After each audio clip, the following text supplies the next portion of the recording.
Football has always been more than just a game. It is emotion. It is identity. It is memory. It is the sound of an entire nation holding its breath for a single moment. For decades, the FIFA World Cup has been the greatest stage in sport. It is where legends are born, dreams are broken, and history is written in 90 minutes. But in 2026, something bigger is coming. The World Cup that the world thinks it knows is about to change forever. For the first time in history, the tournament will be hosted by 3 countries: the United States, Mexico, and Canada. For the first time ever, 48 teams will take part. For the first time, the competition will stretch across an enormous part of North America, with more cities, more matches, more fans, more travel, and more pressure than any World Cup before it. This will not simply be another edition of football's biggest event. This may become the moment that changes global football forever. Because the 2026 World Cup is not just bigger, it is different. And sometimes, when something becomes too big, it stops being only a tournament and becomes something else entirely. A new business model, a new global spectacle, a new football reality. To understand why World Cup 2026 could change football forever, we have to start with one simple question. What made the old World Cup so special? For generations, the World Cup had a kind of purity. It was rare, it was compact, it was difficult to reach, and even harder to win. Only 32 teams qualified. Every group felt dangerous. Every mistake mattered. Every match had a sense of finality. The tournament was short enough to feel intense, but grand enough to feel mythic. When a team lifted the trophy, it felt like they had survived a war of football. But in 2026, the structure changes dramatically. Instead of 32 teams, there will be 48. Instead of the old format, there will be 12 groups of 4 teams. The top 2 teams from each group will go through, along with the 8 best third-place teams. After that comes a round of 32, then the traditional knockout path toward the final. And that means something very important. The new champion will have to survive more games than ever before. Winning the World Cup will now demand an even longer journey, more minutes, more exhaustion, more tactical adaptation, more injury risk, more emotional swings, more pressure. In the old days, a team could build rhythm across 7 matches on the way to the title. In 2026, the winners will need to survive 8. One extra match might not sound like much, but in elite football, one extra match can mean the difference between glory and collapse. One extra match can be the difference between a fit squad and a broken one. One extra match can destroy a dream. And that is where the first big change begins. World Cup 2026 will change the meaning of endurance in football. In modern club football, players already live under extreme pressure. They play league matches, domestic cups, continental competitions, qualifiers, preseason tours, and international friendlies. The calendar is packed. The body is stretched. The margin for recovery is small. And now, the biggest tournament of them all is becoming even bigger. The question is no longer only who has the best players. The question is who can survive the system. That may sound dramatic, but think about it carefully. The World Cup used to be a tournament where brilliance could carry a nation. A magical number 10, a heroic goalkeeper, one unstoppable striker, one captain with a golden month. But now, depth matters more than ever. Squad management matters more than ever. Rotation matters more than ever. Medical preparation matters more than ever. In other words, the World Cup is moving closer to the logic of modern superclub football. And that changes everything. Because when endurance and squad depth become central, the biggest football nations may gain a huge advantage. Nations with strong benches, elite sports science, and world-class replacement players could become even more dangerous. At the same time, smaller countries may enjoy the thrill of qualifying, but surviving deep into the tournament could become even harder. And yet, this new format also creates the opposite possibility. It opens the door to more underdogs. That is the second major reason why 2026 could reshape football forever. For millions of fans around the world Cup has always been both inspiring and cruel. Many nations dream about it, but only a few used to make it. Great football cultures were often left outside. Entire continents felt underrepresented. Smaller countries had little room to break through. The World Cup was global in passion, but not always global in access. Now, that changes. With 48 teams, more countries will enter the tournament than ever before. New fan bases will feel seen. New nations will carry hope. New stories will emerge. For countries that have waited generations for this chance, qualification alone will feel historic. And this is where the World Cup becomes more than a tournament. It becomes a redistribution of football attention. For decades, global football power has been concentrated in a familiar circle.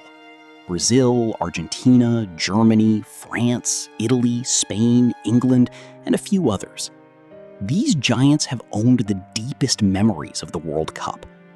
But when more countries arrive on the biggest stage, the map of football emotion expands. And when emotion expands, markets expand. When markets expand, football changes. Suddenly, broadcasters care about different regions. Sponsors invest in new audiences. Local federations gain confidence. Young players in smaller nations start believing. Governments start paying attention. Youth academies get more support. Domestic leagues gain new interest. A single qualification campaign can inspire a generation.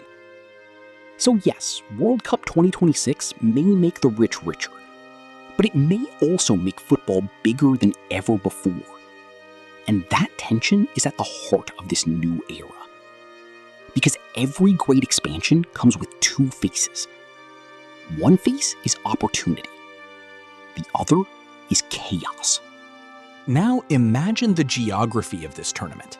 This is not one country. It is not even two. It is 3 host nations, spread across massive distances, 16 host cities, different climates, different altitudes, different travel schedules, different fan cultures, different time zones, different political and logistical realities. This is not just a football event. It is a continental operation. And that changes the tournament in a way many people still do not fully understand. In the past, World Cups often created a feeling of one national heartbeat, one host, one atmosphere, one emotional center. But in 2026, the event will be geographically enormous. The tournament could feel less like one shared celebration and more like multiple football worlds happening at once. A team may start in one city and suddenly face a long journey to another environment with different weather, different stadium conditions, and different energy. Fans may struggle to follow their teams physically across borders and massive travel distances. Media narratives may become fragmented. Even the rhythm of the tournament could feel different because of the scale. And yet, that is exactly what makes this World Cup revolutionary. It reflects the modern world. Football is no longer local.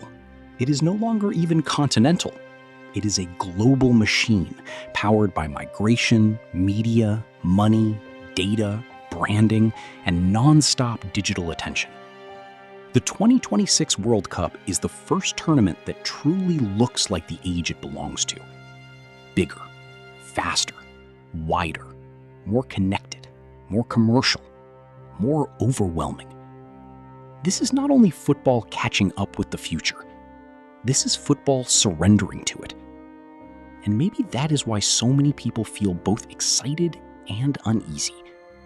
Because deep down, fans know that when something becomes this large, it becomes harder to control, harder to protect, harder to preserve. Will the new format make the group stage less intense? That is one of the biggest fears. In the classic World Cup, every group match carried enormous pressure. With only a few spots available and almost no room for error, teams had to attack, calculate, and survive. But with third-place teams also able to qualify, some fans worry that the group stage may lose some of its brutality. Teams may play more cautiously. Some matches may feel less urgent. The old terror of early elimination may be softened. And if that happens, one of the World Cup's most beloved qualities could weaken. But there is another side to that argument. More teams also means more variety, more styles, more stories, more contrasting football cultures, more chances for shock results, more chances for a so-called small nation to stun a giant under the lights, more moments when history appears from nowhere. And those moments are what make the World Cup immortal. Nobody falls in love with the World Cup because it is efficient. People fall in love with it because it is unpredictable. Because somewhere in the tournament, a child watching from a small town believes that the impossible can happen. And sometimes it does. That is why the 2026 World Cup could create a new kind of football mythology. Not less magic, but different magic. Less compact, perhaps. Less pure, maybe. But broader, wilder, more democratic, more cinematic. And then there is the commercial dimension. This is where the real transformation becomes impossible to ignore. A larger World Cup means more broadcasting inventory, more sponsorship opportunities, more host city branding, more tourism revenue, more global partnerships, more digital content, more social media clips, more documentaries, more behind-the-scenes stories, more monetization at every level. And once that machine grows, it will never shrink back easily. That is why World Cup 2026 may become a point of no return. Because if this new format succeeds financially and culturally, football's future will follow the logic of expansion. Bigger tournaments, bigger media ecosystems, bigger demands on players, bigger stakes for federations, bigger influence for countries that can market the game on a massive scale. In other words, 2026 is not just a tournament. It is a test of football's next business model. And business models always leave fingerprints on the sport itself. Look at club football. The more money entered, the more schedules expanded, the more competitions multiplied, the more commercial pressure shaped decisions. Football did not stay untouched by growth.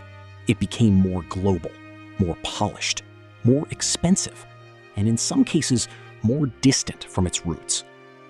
Now the World Cup stands at that same crossroads. Can it become bigger without losing its soul? Can it become more global without becoming less intimate? Can it include more teams without reducing the value of qualification? Can it create more matches without exhausting the players and the audience? These are not small questions. These are the questions that will define the next generation of football. There is also symbolism in the choice of host nations. The United States, Mexico, and Canada together represent something larger than football. They represent a North American stage designed for scale, major stadiums, massive infrastructure, huge commercial power, international reach. The tournament is being placed inside one of the biggest sports and entertainment markets on Earth. And that is a statement. Football is no longer simply visiting North America. It is making a long-term investment there. For the United States especially, this matters. Soccer has grown for decades, but the World Cup offers something else. Validation, visibility, cultural breakthrough, a chance to move the game deeper into mainstream sports consciousness. For Mexico, it is a continuation of historic football identity. For Canada, it is an opportunity to strengthen a rapidly rising football culture. Together, the three hosts symbolize expansion, cooperation, and ambition. But they also symbolize the transformation of the World Cup into a mega event designed for maximum reach. The final itself will be played in New York, New Jersey, one of the most globally recognizable stages imaginable. That choice tells you a lot. This is not just about sport. It is about image. It is about positioning. It is about making the World Cup feel larger than life, even to people who are not traditional football fans. And that creates one more change that many fans may underestimate. The 2026 World Cup may alter the kind of audience the tournament attracts. The old World Cup audience was massive, of course, but still deeply football-centered. In 2026, with bigger digital ecosystems and non-stop online storytelling, the event may pull in more casual viewers, lifestyle audiences, entertainment audiences, and creator-driven audiences than ever before. We have already seen how major football events can be transformed by digital creators and fan-centered storytelling on YouTube Shorts and social platforms. That means the World Cup is becoming not only a sporting event, but also a content universe. And once a tournament becomes a content universe, it changes how people consume it. Fans do not just watch matches anymore. They watch reactions. They watch travel diaries. They watch locker room stories. They watch city guides. They watch player moments, crowd moments, fashion moments, family moments, and emotional moments. The World Cup is no longer only what happens on the pitch. It is everything around it. And in 2026, that surrounding universe may become larger than ever before. This is why the tournament could change football forever at the level of identity itself. What is football now? Is it still a 90-minute game judged by a result? Or is it a transnational media event where the match is only the center of a much bigger cultural machine? The answer may arrive in 2026. And still, for all the business logic, tactical change, and structural transformation, there remains one final truth. The World Cup can still surprise us. No format can completely control the human heart. No commercial plan can script the perfect story. No expansion can eliminate emotion. At some point, the anthem will play. The whistle will blow. The world will watch. A young player will take his first touch. A giant team will panic. An underdog will believe. A stadium will erupt. A nation will cry. And football, once again, will remind us why it matters. Maybe that is the real reason World Cup 2026 will change football forever. Not because it is bigger, not because it has more teams, not because it makes more money, but because it forces the game to answer a difficult question. What do we want football to become? A more inclusive world tournament where new nations can dream? A more exhausting mega event built for modern media and global revenue? A hybrid of both? Whatever the answer, 2026 will mark the beginning of a new era. After this tournament, football cannot simply go back. The old World Cup belongs to memory. The new World Cup belongs to uncertainty. And uncertainty is where history begins. So when the opening match kicks off in June 2026, we will not just be watching the next World Cup. We will be watching the future of football. A future stretched across 3 countries.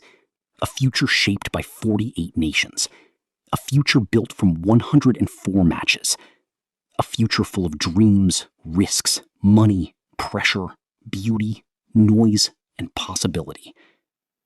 And when the trophy is finally lifted on the 19th of July, one thing may become clear. The world's biggest game has entered its biggest transformation, and football may never be the same again.